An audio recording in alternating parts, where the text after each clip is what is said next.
So, is this so-called dark humor or vulgar comedy? Uh, in such situation हमें क्या करना चाहिए? Should we ban this all from internet? या जो भी ये करे उसे जेल में डाल देना चाहिए? या हमें यूट्यूब पे और सोशल मीडिया पे सेंसरशिप लगा देनी चाहिए? तो बहुत कुछ हुआ इस कंट्रोवर्सी में, सब कुछ जानते होंगे ऑलरेडी हम लोग, बट मैं कुछ ऐसी चीज़ों पे बात करना चाहता हूँ जो कि which can actually make some difference एंड कुछ हम इससे मतलब एक पॉजिटिव इम्पैक्ट तो पता नहीं कितना ला सकते हैं, बट रियलिटी को जानने की कोशिश करते हैं। तो सबसे पहले डार्क ह्यूमर क्या होता है, पहले समझते हैं what exactly is dark humour या फिर वल्गर कॉमेडी। तो जैसा you can see vulgar comedy की definition we have here. What do we get out of this Wikipedia definition? Do we get anything? We just get only one idea that vulgarity की definition बहुत ही broad है, और ये term जो कि यहाँ पे लिखी है लाइक सोसाइटल, सोशल इनएप्रोप्रिएट या फिर ऑफेंसिव, ये पर्सन टू पर्सन डिपेंड करता है। हो सकता है किसी पर्सन के लिए छोटी सी चीज़ जैसे कि अबे साला ये भी बहुत ही ऑफेंसिव हो, बट किसी दूसरे पर्सन के लिए वो ऑफेंसिव ना हो, बल्कि बड़ी से बड़ी गाली भी ऑफेंसिव ना हो उसके लिए। तो इट्स एवरीवन हैज़ पर्सपेक्टिव। तो अगर हम बात करें recent evolution of vulgar comedy, तो this is a very complex society problem, but how you can resolve this? ऐसा नहीं है कि ये पहली बार हुआ है, पिछ हिस्ट्री में ऐसे काफ़ी पहले इंसिडेंट हो चुके हैं जो कि इससे भी ख़राब चीज़ें हुई हैं। एंड अगर हम बात करें तो कुछ ही टाइम पहले ये हुआ था, याद ही होगा आपको, जब आशीष ने एंड उसके एडिटर्स ने इस वीडियो को बीप कर दिया था, where Samay is talking about roasting basically Kusha Kapila. So that is one thing. उससे पहले अगर आपको याद हो तो ये हुआ था, बट अगर ये चीज़ नहीं हुई होती या फिर ये चीज़ बैन हो जाती उसी टाइम, तो क्या आज जो लेटेंट के 10 एपिसोड आए हैं वो भी नहीं आ पाते। बहुत पहले ही अगर ये उस दिन शायद ये वीडियो अगर बीप नहीं होती तो ये लेटेंट के जो 10 एपिसोड अभी तक बने हैं वो भी नहीं बने होते।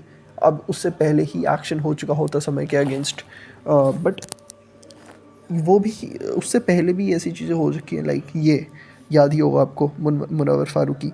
उससे पहले ये the most popular AIB roast जो हुआ था जिसमें बड़े बड़े बॉलीवुड सेलिब्रिटी शामिल थे। तो अब देख सकते हैं कि this is not something new. The dark comedy, the vulgar comedy has always been there, और उसके कंट्रोवर्सीज, कॉन्सिक्वेंसेस सब देखने को मिले हैं, इतने नेगेटिव इम्पैक्ट ऑलरेडी देखने को मिला है।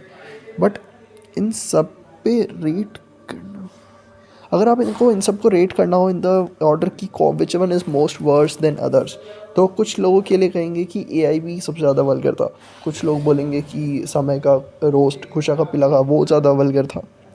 तो क्योंकि वहाँ तो हमें पता ही नहीं कि क्या बातें हुई हैं, वो तो उन लोगों ने ही बैन कर दिया, सोचो तो वो कितना डार्क हो सकता है। तो अब वेस्टर्न पॉइंट ऑफ व्यू भी देखते हैं इस चीज़ का कि how does it happen in west. तो ऐसा नहीं है कि ये चीज़ें बस यहीं होती हैं, एशिया में होती हैं, इंडिया में होती हैं। It's all grey area, nothing is, अब इन चीज़ों से क्या मतलब है मेरा, ये चीज़ें मतलब it's all grey area, nothing is right और wrong in this, but we can say something.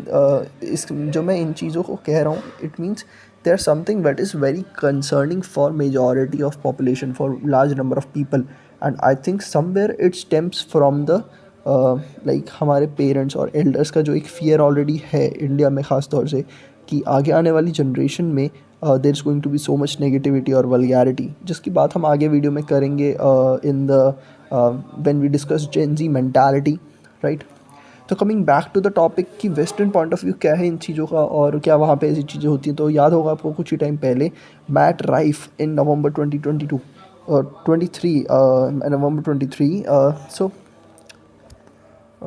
उन्होंने एक कमेंट करा था रिगार्डिंग डोमेस्टिक वायलेंस, एक जोक करा था विच वाज वेरी इनअप्रोप्रिएट, और काफ़ी सारे फीमेल उनके फॉलोअर्स ने और काफ़ी फॉलोअर्स ने उसको इशू को रेज़ करा था और एक छोटी सी कंट्रोवर्सी वहाँ पे क्रिएट हुई थी.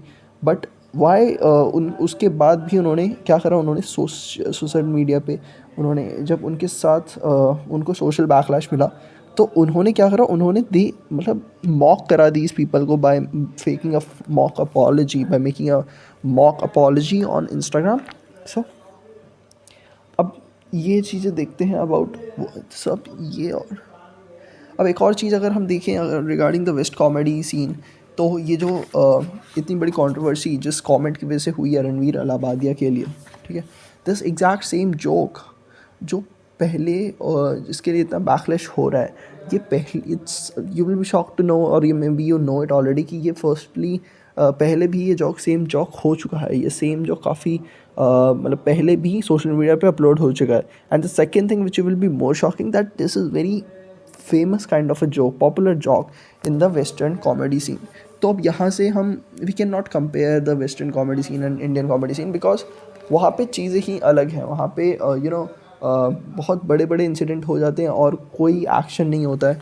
छोटा मोटा अगर पब्लिक कोई रेस करती भी है सोशल पे, उनको कंट्रोवर्सी मतलब बैकलैश, सोशल बैकलैश होता है तो वो उस पर इतना नहीं करते हैं, मतलब इतना एक्शन नहीं होता. बट इंडिया में the thing is different because यहाँ पे आई थिंक इसके अलावा कुछ और उनकी कॉमेडी में इतना बैकलैश नहीं होता. तो this all refers to the Indian culture. तो एक बार समझते हैं इंडियन कल्चर के बारे में. तो जब मैं इंडियन कल्चर की बात कर रहा हूँ, I am talking about India as a country.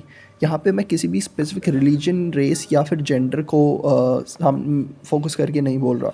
तो not only in India, I think you can like to a certain extent you can put Asia into this argument or a global South into this argument. So as you can see here, so these are the differences between the Eastern culture and Western culture. You can study about it online. तुम्हें आराम से मिल जाएगा कि जो eastern culture है और जो Indian culture है उसमें एम्फेसिस होता है on collectivism, community, traditions, culture, heritage.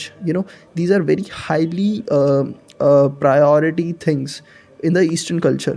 I'm not saying कि Western culture में नहीं होता, but maybe उसका manifestation थोड़ा different format होता है, उनकी priorities थोड़ी अलग होती हैं. So ये कोई मेरा पर्सनल ओपिनियन भी नहीं है. You can check it online and just wherever you search about the differences between Eastern culture and Western culture. So there are a lot of differences that you can see. And not only there have been differences, but there have been like influx and outflux of these habits, traditions or culture from east to west or west to east. But sadly, more prominently, the Western has more influenced the East. This is also you can see over here. I'm not talking randomly. I'm talking based on the data. यहाँ पे तुम देख सकते हो कि how the West has influenced Eastern countries, right? So be it अब मैं उन ट्रेडिशनल एग्जाम्पल्स में तो जा ही नहीं रहा. Like you can think about food first of all. Pizza, burger, spaghetti और these are कहाँ से आए, इज दिस हैमबर्गर और हॉट डॉग और ये सारी जो चीज़ें हैं, what is this is from Western food.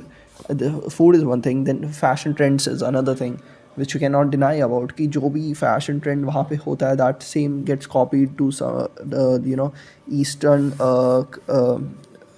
world. That मतलब basically so basically that fashion trend also follows here. And then ये सब तो मतलब पुरानी बातें. और there can be a lot of debate कि no we don't follow them in food. Food तो हर जगह सारा फूड मिलता है, right? And but you would know कि इंडियन फूड और ईस्टर्न फूड वहाँ पे कितना मिलता होगा और उनका फूड यहाँ पे कितना मिलता है. So how much difference you can think about it. And then let's talk some real like very latest examples. जो कि अभी इंटरनेट बूम के बाद क्या हुआ है कि everyone has access to all kind of media. अब एक ह्यूमन साइकोलॉजी है that we like to explore things. तो अब जब मीडिया की बात कर रहा हूँ तो यहाँ पे you can see the proof that how much western media is getting consumed by Indians and eastern countries. So this is the data you can C. And ख़ास तौर से जब हम डेटा की बात कर रहे हैं, मीडिया की बात कर रहे हैं, which kind of media is getting consumed. So यहाँ पे हमें समझना पड़ेगा ह्यूमन साइकोलॉजी को, which says that human likes to explore things because this is the first generation जिसको इतना एक्सेस मिला है इंफॉर्मेशन का, कंटेंट का online. So they are seeing all kind of content. When I say all means all kind of content. But now why vulgar comedy is prominent and why it works? So thinking from perspective from of Ranveer Allahbadia या फिर समय रैना जो ये लोग कर रहे हैं, why they are making certain jokes, how they are preparing it, and why they even like doing such things or saying such things. So research says, as you can see here, I'm attaching the screenshots also. So vulgar humor involves incongruity, which means एक shocking चीज़, एक punch line जो create करता है, एक surprise element ये डालता है कि यार ये कैसे बोल दिया, इट वॉज अनएक्सपेक्टेड. तो ये जो वल्गर चीज़ है ये कई बार अनएक्सपेक्टेड की तरह से अगर आप इसको बोलते हैं, so that makes shocking. So more than laughter it creates a वो मतलब ओ वाला मोमेंट कि ये क्या बोल दिया है ना. So that has exactly what happened on the show. जो रणवीर अलाहाबादिया का कमेंट था, ये बाकी भी जो इतने मतलब वल्गर कमेंट्स हो रहे थे, that were not funny to be like to some extent, but that was more like कि वो ये कैसे बोल दिया, राइट, ये कैसे सोच लिया इसने, right. But even if that was not original, तो एक वो अलग चीज़ है कि they are getting backlash due to non originality also. So the main point of over here and the big question is, should we stop such people and stop putting such content online on YouTube or any other social media? Because अभी कुछ disclose भी नहीं, अभी कुछ disclaimer वगैरह भी नहीं आता है कि what you are going to watch in the next moment, in the next reel. You can't even expect कि what will be the thing that you will be seeing. तो be it in the case of reels or YouTube shorts, so you can't expect how much vulgar content can be there. So क्या करना चाहिए, या फिर क्या हमें censorship लगानी देनी चाहिए, या फिर सेकंड पॉइंट आता है फ्रीडम ऑफ स्पीच. क्या हम फ्रीडम ऑफ स्पीच के नाम पे हर किसी को कुछ भी बोलने दें, जो भी वो बोलना चाहता है विदाउट एनी रिस्ट्रिक्शन. तो पहले हम बात करते हैं सेकंड पॉइंट की, जो फ्रीडम ऑफ स्पीच है वो एग्जैक्टली मीनिंग क्या है. So basically there are 3 points in the freedom of speech as per the Indian constitution. So ये हैं वो 3 पॉइंट्स जो आप देख सकते हैं. अब इसमें से जो तीसरा पॉइंट है, ऑफेंसिव, ऑब्सिक्योर एंड सोशली इनअप्रोप्रिएट, ये पॉइंट एक ऐसा पॉइंट है जिसकी वजह से ये लोग फंसे हैं. Because there is, as we talked initially in the video, there is no exact definition of कि भाई सोशली अप्रोप्रिएट क्या चीज़ है और क्या नहीं है. तो अगर आपको लगता है कि ये सोशली अप्रोप्रिएट नहीं है, तो you can take a legal action against them, जो कि हुआ है. तो यहाँ पे इन्होंने एक तरह से कॉन्स्टिट्यूशन के बाहर जाके चीज़ कर दी, बिकॉज वो सोशली इनअप्रोप्रिएट था और लोगों ने उस पर FIR कर सकते हैं और लोगों ने करा है. नाउ अब क्या FIR होनी चाहिए थी या नहीं होनी चाहिए थी, that's another topic and that's not even our concern. अब that is not our concern कि इन लोगों के साथ क्या होता है, but the main concern is कि आगे जो कंटेंट ऑनलाइन हम कंज्यूम कर रहे हैं, what will be the scenario there.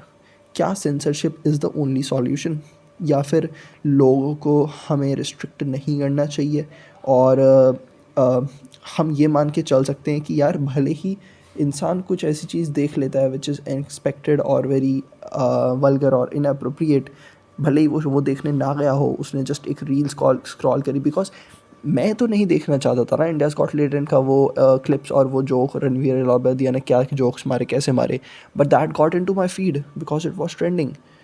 तो अब ये जब चीज़ें होती हैं तो should we keep it to the person who is seeing it कि यू शुड बी रिस्पॉन्सिबल और तुम्हें अपना दिमाग पे इफ़ेक्ट नहीं करने देना है इस वल्गर चीज़ को.